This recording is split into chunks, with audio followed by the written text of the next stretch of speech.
everyone. I'm Michael, and it's a pleasure to be here with all of you. I started out as a chef, and in my earlier days, I was very keen on food media and food styling. And that took me onto a journey of rediscovering food and roots, especially as I was working with a lot of restaurants and ethnic foods.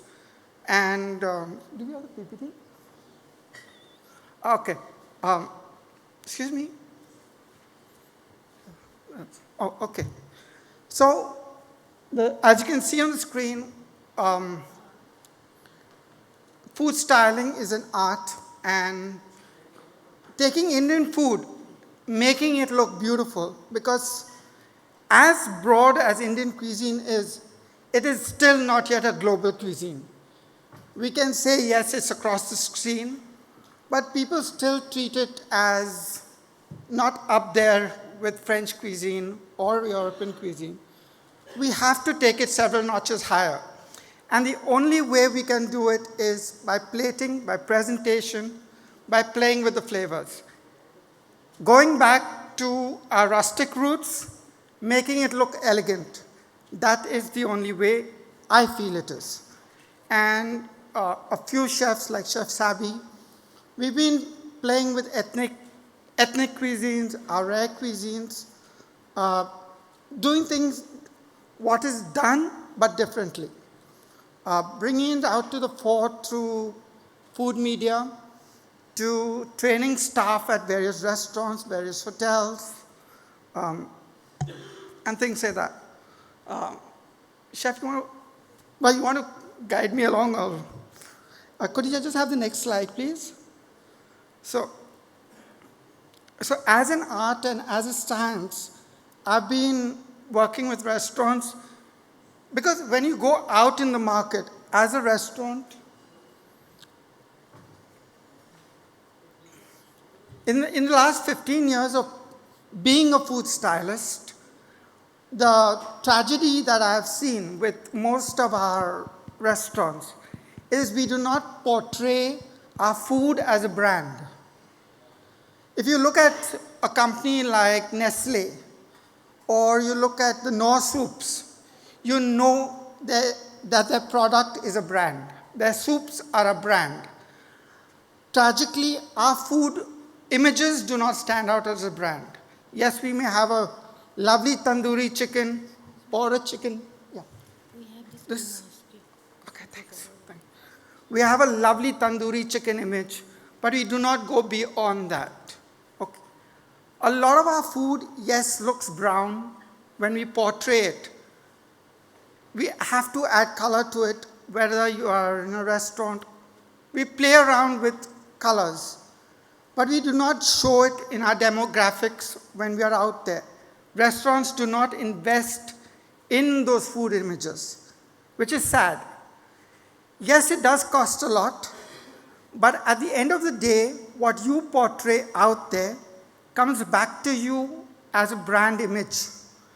And what I'm trying to get at, sorry, I'm not used to this, but. So here you got something which is very Indian, very simple. It's just your chilies, water, a little bit of tea floating on the top. And it shows the very elements of Indian cuisine. And an image like this can become a statement for a brand. And as a chef, which I started out with, it was how do we make Indian food out there look good, look beautiful, so that people know. If you look at the food for, say, Masala Library, the images for Masala Library show a brand. They've taken Indian food images and created it into a brand. Simple restaurants can do the same. It's all about creating the image.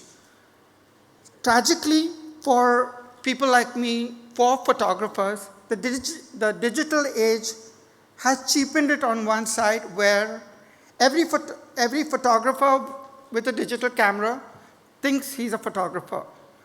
You have to become an artist at it. It's not, okay, I've got a digital camera, I go, I take a picture, I put it out there. No. Invest in a good photographer, invest in a good chef who knows how to plate food and make your own food a brand. That's the only thing I can say. Every blogger who tells you I'm a food stylist, I mean, they don't even know the composition, they don't know art, they don't know lighting. As a chef, I will say, I shouldn't say it loud because it's part of my profession, but if a blogger comes to me, I tell them, please come, eat, go. Don't write about my restaurant. Why? I would rather a chef come to my restaurant and then write about my restaurant. I would rather a restaurateur come to my restaurant and write about my restaurant. Then it's worth it. I may be putting my foot in my mouth, which I already have, and I do say it openly. I would rather have somebody who's a peer come and write about us. Why aren't we chefs getting together, talking about each other, promoting ourselves? We need to do that. Restaurants, get together. Don't be scared of the competition. Let the competition make you go up one notch higher. But don't fight the competition. There's enough space at the table for all of us. I promise you that there's enough space for all of us. Right, Chef? Michael, fantastically well said, man. It's a very brave statement that you made, and I'm up for it. I've been saying it for 15 years, and maybe it's put me into the boondocks quite often, but I don't care. It's a short life. Let's enjoy it. Let's live it. Well, these are a few of my books, but